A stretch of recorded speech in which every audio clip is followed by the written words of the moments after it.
प्यारे बच्चों, good evening. आज हम एप्लीकेशन ऑफ डेरिवेटिव्स अवकलज के अनुप्रयोग में हम वर्धमान फलन इंक्रीजिंग फंक्शन और ह्रासमान फलन डिक्रीजिंग फंक्शन को समझने जा रहे हैं कि इसका कॉन्सेप्ट क्या है। तो आज आप ध्यान से समझिएगा। मैं इसको समझाने के लिए आपके सामने दो लीनियर इक्वेशन ले रहा हूँ।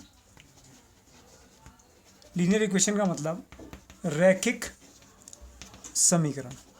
ध्यान से देखिएगा, समझिएगा। मैंने पहली लीनियर इक्वेशन y = -+x+4 ली और दूसरी मैंने लीनियर इक्वेशन ली y = -x+4।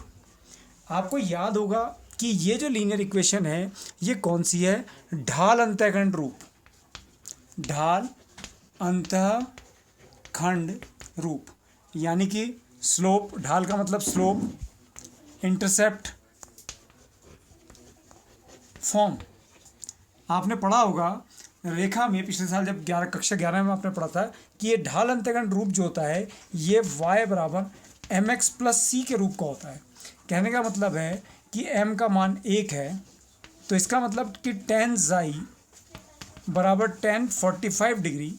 इसका मतलब ये स्लोप जो है y = x+4 का स्लोप जो है वो 45 डिग्री का एंगल बना रहा है। ठीक है। और दूसरी जो हमारी रैखिक समीकरण है उसको भी अगर हम तुलना करें y = mx+c slope intercept form ढाल अंतःखंड समीकरण से, तो m की वैल्यू -1 आती है और यहाँ पर आपको पता है कि xi का मान 135 डिग्री है। ठीक है। तो यहाँ पर स्लोप आप देख रहे हैं -1 है और यहाँ पर स्लोप है +1। यहाँ पर स्लोप प्लस है। तो आज जो सारी कहानी हमारी टिकी हुई है सवाल इनकी वर्धमान फलन की और ह्रासमान फलन की, डिक्रीजिंग फंक्शन और इंक्रीजिंग फंक्शन की, वो स्लोप पर जाकर टिक गई है। तो स्लोप पर कैसे टिकी है इसको आप बहुत ध्यान से समझेंगे। मैं पहली वाली रेखा के लिए आपको समझाने जा रहा हूँ, उसको ध्यान से देखिएगा। देखिए यह हमारा फलन है OX x' y एक्सिस हो गया ये, और ये y अक्ष पर c क्या होता है? y अक्ष पर ये रेखा कितना इंटरसेप्ट कर रही है, y अक्ष पर कितना अंतःखंड काट रही है। तो आप देख रहे हैं 4 काट रही है, तो मैंने यहाँ से यहाँ तक की दूरी 4 ले ली और मैंने इस रेखा को ड्रॉ कर लिया। तो आप ये देख रहे हैं कि रेखा 45 डिग्री का एंगल बनाती हुई जा रही है। अभी हमने निकाला था और यहाँ से यहाँ तक की दूरी 4 है। अभी आप ध्यान से देखेंगे और मैंने बच्चों क्या करा, दूसरी वाली रेखा के लिए बना रहा हूँ। अब ध्यान से देखना, OX x' y और y'। ये भी, इसका भी अगर आप इंटरसेप्ट देखेंगे, y अक्ष पर कटा अंतःखंड देखेंगे तो ये भी कितना है? c की वैल्यू 4 है।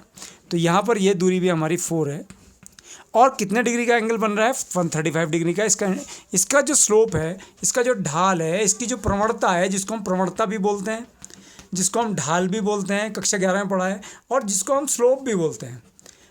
कितना है स्लोप हमारे पास? इसका -1। तो यानी कि इसका एंगल कितना है? 135 डिग्री। तो ये आपने देखा कि ये एंगल जो है वो 135 डिग्री है। अब समझेंगे ध्यान से। हमने दोनों रेखाओं को ड्रॉ कर लिया है और एक बार फिर से समझ लीजिए कि ये y है, y = x+4 है। इसका मतलब इस y को मैं fx भी लिख सकता हूँ। तो fx = x+4 यानी कि फलन हमारा x+4 हो गया। और इस y को अगर मैं fx लिखता हूँ तो fx = -x+4 हो गया। ठीक है। अभी मैं आपको सरल रेखाओं के बारे में लेकर चल रहा हूँ। अब आप ध्यान से देखना, ये हमारा x अक्ष है, देख रहे हैं आप।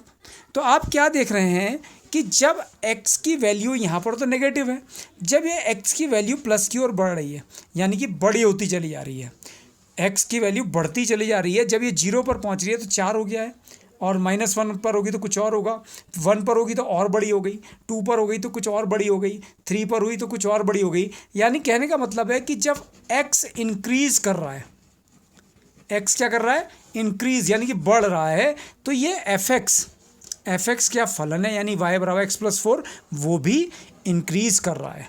देख रहे हैं आप ध्यान से कि जब x इंक्रीज कर रहा है तो fx भी इंक्रीज कर रहा है।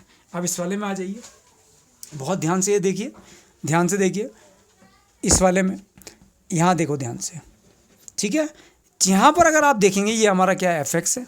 जब x इंक्रीज कर रहा है, एक्स ऐसी तो इंक्रीज़ करेगा इधर की तरफ, क्योंकि इधर तो वैल्यू माइनस में है। जैसे ही एक्स इंक्रीज़ कर रहा है तो एफ एक्स की वैल्यू पहले इतनी थी, फिर 0 पे 4 हो गई, फिर 1 पे कम हो गई, 2 पे कम हो गई, और यहाँ पर आते आते जैसे कि 4 पर पहुँची, ये दूरी कितनी है 4 है, 4 पर ये 0 हो गई। यानी कि जब x इंक्रीज कर रहा है तो एफ एक्स डिक्रीज हो रहा है, एफ एक्स कम हो रहा है।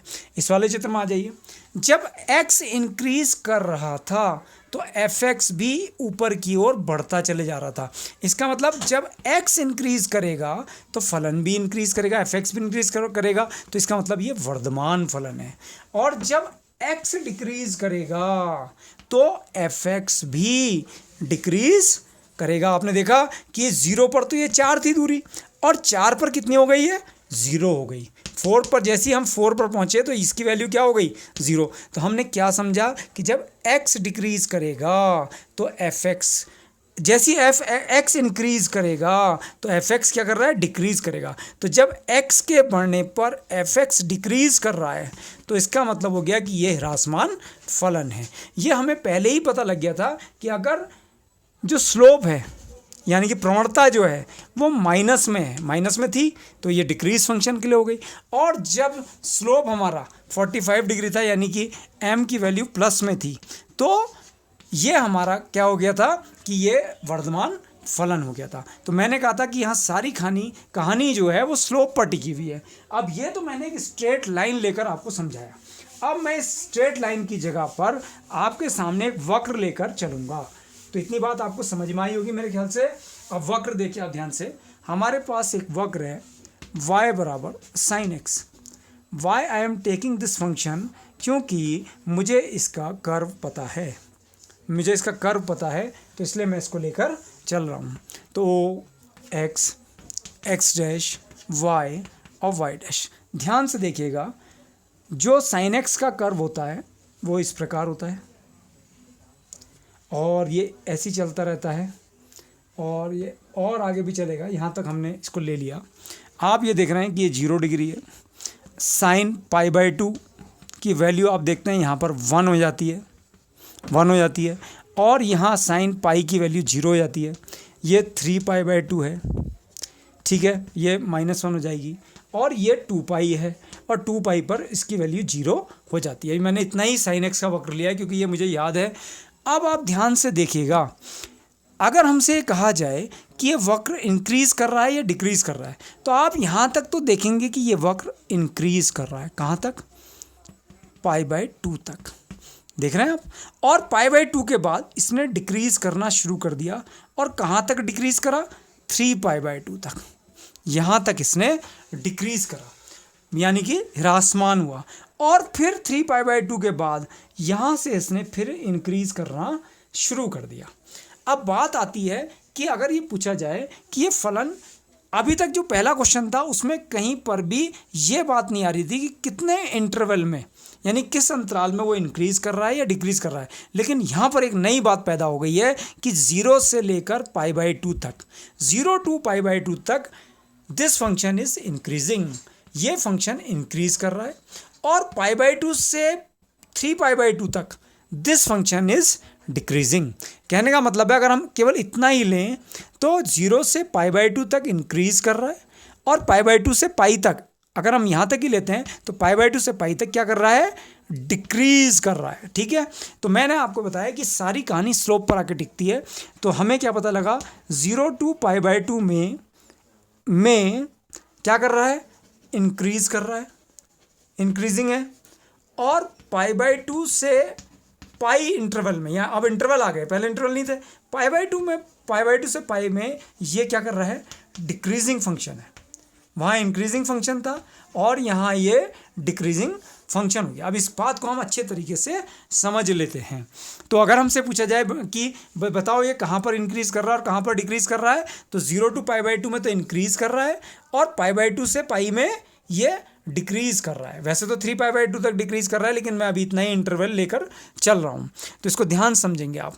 तो मैं इसको समझाने के लिए आपको कैसे बताता हूँ, ध्यान दीजिएगा कि मैंने ये बनाया पहला चित्र, मैंने इसको 0 to π/2 तक लिया और 0 to π/2 तक मैंने इसको 0 to π/2 तक इसको ऐसे ले लिया, ठीक है, मैं आपको शुरू से ही बताता रहा हूँ कि सारी कहानी स्लोप पर है।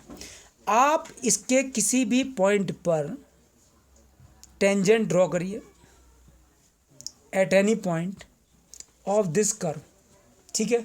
हम पहली वाली टेंजेंट की बात कर लेते हैं। तो ये स्लोप देखिए, एक्यूट एंगल है, न्यून कोण है, इसका मतलब पॉजिटिव होगा।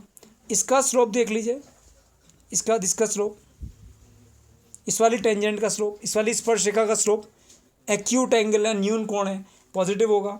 इस वाली टेंजेंट का स्लोप देख लीजिए। तो यहाँ पर भी आप क्या देख रहे होंगे कि इन सब के स्लोप जो हैं वो सभी के सभी कैसे हैं, एक्यूट एंगल है, न्यून कोण है, इसलिए इनकी प्रवणता क्या होगी, पॉजिटिव होगी, क्योंकि सब न्यून कोण है। m बराबर, आपको पता होगा स्लोप का फॉर्मूला, m बराबर tan xi। तो इसलिए यहाँ पर, और स्लोप ऑफ द टेंजेंट क्या होता है, स्लोप ऑफ द टेंजेंट क्या होता है, स्लोप ऑफ द टेंजेंट क्या होता है, dy/dx या f'(x), ठीक है। तो f'(x) सभी का क्या है, पॉजिटिव है। तो जब f'(x) पॉजिटिव है, स्लोप ऑफ द टेंजेंट यानी कि टेंजेंट की प्रवणता या टेंजेंट का ढाल जो है वो क्या है, dy/dx होता है, जिसको हम f'(x) बोलते हैं, वो क्या है, पॉजिटिव। पॉजिटिव का मतलब f'(x) का मान ग्रेटर देन 0। तो जब हमारा फंक्शन इंक्रीजिंग होगा यानी कि वर्धमान होगा, तो स्लोप ऑफ द टेंजेंट क्या होगी, पॉजिटिव होगी। तो f'(x) का मान यानी कि अवकलन का मान, f'(x) का मतलब x से सापेक्ष अवकलन पॉजिटिव होगा, ग्रेटर देन 0 होगा, तो फलन इंक्रीजिंग होगा। अब बात आती है, ये तो मैंने 0 to π/2 में लिया था। अब आप देखिए π/2 से पाई में, इसको ध्यान से देखिए, π/2 से और पाई तक। तो π/2 से पाई तक जो हमारा फलन है वो ये है फलन हमारा, ध्यान से देखिए, यही था। ऊपर देखिए यहाँ π/2 से पाई तक।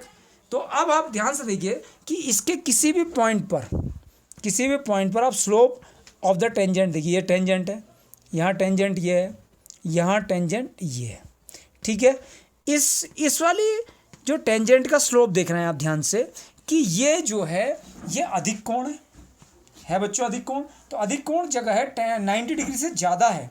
तो 90 डिग्री से ज़्यादा tan का जो मान होते हैं 90 डिग्री से ज़्यादा, वो क्या होते हैं, दूसरे क्वाड्रेंट में वो नेगेटिव होता है। ऐसी ये भी आपने देखा, इसका स्लोप भी नेगेटिव होगा, इसका स्लोप भी, ये सब टेंजेंट। इसका मतलब अगर फंक्शन डिक्रीजिंग है, if the function is decreasing, then slope of the tangent f'(x) जिसको हम बोलते हैं लेस देन 0, क्योंकि वो 90 से ज़्यादा एंगल हो जाएगा। और जब m बराबर tan xi होता है, जब वो 90 से बड़ा हो जाएगा तो स्लोप ऑफ द टेंजेंट क्या हो जाएगा, नेगेटिव हो जाएगा, यानी कि f'(x) is equal to negative. तो आप